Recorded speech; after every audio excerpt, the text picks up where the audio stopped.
Hello guys, আসসালামু আলাইকুম। তো আপনারা দেখতে পারার টারজান কিন্তু অনেক বেশি বালাফার গাড়ি। তো আমরা কিন্তু তার গাড়ি তখন কিনিয়া দেয়নি, তখন তার বয়স কিন্তু 6 মাস। কিন্তু আমরা তার ক্যামেরা কোনো সময় আনছি না। তো হঠাৎ করে যেত ক্যামেরার সামনে আনার তার ভিডিওগুলো আপনারা দেখলেন। তো আমি তার অনেক আগের ভিডিওগুলো তখন আমরা এত বেশি তার ভিডিও করছি না, অনেক আগের ভিডিওগুলো আমি আপনার কাছে শেয়ার করি। তো সবাই মাশাআল্লাহ হইয়া যাইবা আমার বাচ্চারা। দুনিয়ায় জন্ম লওয়ার পরে মানুষ অনেক কিছু পায়, কিন্তু আমার পায় সব কিছু হারাই দিছে, নিজের জন্মস্থান, নিজের সব কিছু। তো আলহামদুলিল্লাহ আল্লাহ একটা ব্যবস্থা করে দিছেন আমার ফুয়ার মাথা তৈবার ঠাই সবাই দোয়া। তো আমার বাচ্চারা নিয়ে আমি অনেক জার্নিং করছি, অনেক কষ্ট করছি, অনেক দৌড়াদৌড়ি করছি। কোনো সময় আমি আমার বাচ্চারে আমি যেগুলো কষ্ট করছি আমি আমার বাচ্চারে ওই কষ্টটা করতে দিতাম না, আর আমার হাজবেন্ড ওই কষ্টটা করতে দিতাম। আমি আমার বাচ্চা, আমি মা হইয়া আমি আমার বাচ্চারে কোনো সময় গাঙ্গে বাসিয়ে দিতাম না। চেষ্টা করবো আমি আমার বাচ্চারে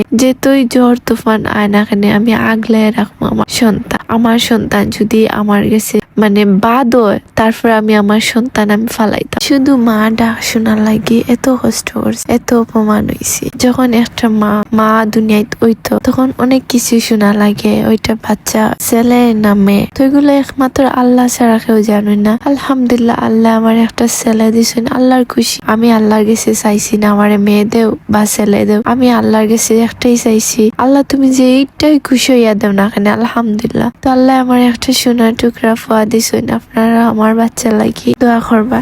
আমার এই দুনিয়ার মানুষ এত পাষাণ, সবাই স্বার্থের জন্য সবাই বালাফা, কিন্তু একটা মায়ের সন্তানরে কোনো স্বার্থের জন্য বালাফা। লাইফে যেত কষ্ট হয় না কেন, যদি তোমার হাজবেন্ড তোমার মনের মতন হয়, তোমার হাজবেন্ড যদি সব কিছুর মাঝে তোমার